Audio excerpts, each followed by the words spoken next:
Hi friends, welcome back to my channel. நம்மளோட இலக்கணப்பயில் YouTube சேனலில் தொகாநிலை தொடரோட வகைகள் பார்த்துட்ருக்கோம். அந்த வகையில் இன்றைக்கி வகை 7.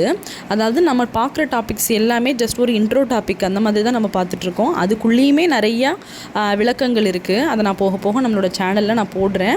அதனால் மறக்காமல் சேனலை ஃபாலோ பண்ணிகிட்டே இருங்க, சப்ஸ்கிரைப் பண்ணிக்கோங்க. இன்றைக்கி நாம் இடைச்சொல் தொடரை பற்றி பார்க்க போகிறோம். இந்த இடைச்சொல் தொடர்னு எடுத்துக்கிட்டிங்கன்னா தொல்காப்பியர் நிறைய வகையான இடைச்சொற்களை இலக்கணத்தில் கொடுத்துருக்காரு. அதையே நம்ம யூஸ் பண்ணுறோமா அப்படின்னா அதையும் யூஸ் பண்ணுறோம். அதையும் தாண்டி நம்ம நிறையாவே யூஸ் பண்ணிகிட்ருக்கோம்.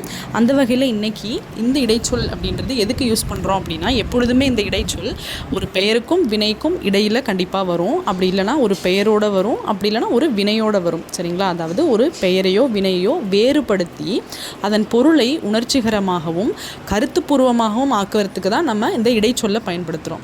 அந்த வகையில் இந்த எடுத்துக்காட்டு நான் கொடுத்துருக்கேன் பாருங்கள், இது உங்களுக்கு ஈஸியாக புரியும்.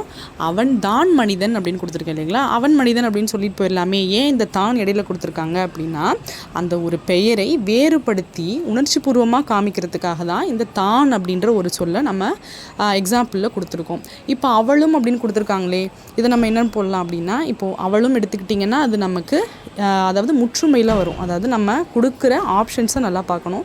முற்றுமைன்னு இருந்துச்சு அப்படின்னா அதை முற்றுமையில் போடணும். அப்படி இல்லைனா இடைச்சொல் தொடர் அப்படின்னு இருந்ததுன்னா நீங்கள் இடைச்சொல்லில் போடணும்.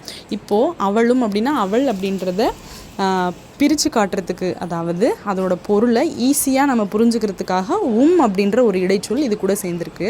அப்போது அவன் தான் அப்படின்னு இருக்குது இல்லைங்களா? அடுத்தது பாருங்கள், தான் அப்படின்றதும் நம்ம ஏற்கனவே பார்த்த மாதிரி ஒரு பெயரை வேறுபடுத்தி காட்டுறதுக்கு அவன் நடந்தான். இந்த இடத்துல எதை நம்ம இடைச்சொல்லாக பார்க்குறோம் அப்படின்னா ஆண். சரிங்களா? அதாவது நடந்தான், அந்த ஆண்பால் விகுதியை நமக்கு காமிக்குது. அதனால் இதை நாம் இடைச்சொல்லாக பார்க்குறோம். நடந்தாள் அப்படின்றதுக்கு இறுதியாக உள்ள விகுதி ஆள் அப்படின்னு முடிஞ்சிருக்கு இல்லைங்களா? அப்போ இது பெண்பால் விகுதியை குறிக்குது. அதனால் இது ஒரு வகையான இடைச்சொல் தொடராக நம்ம சொல்லலாம். ஓகே ஃப்ரெண்ட்ஸ், இன்றைக்கான வீடியோ உங்களுக்கு ரொம்பவே யூஸ்ஃபுல்லாகவும் இன்ட்ரெஸ்டிங்காகவும் இருந்திருக்கும் அப்படின்னு நினைக்கிறேன். இதே மாதிரி யூஸ்ஃபுல்லான வீடியோவோட அடுத்து பார்க்கலாம். பாய்.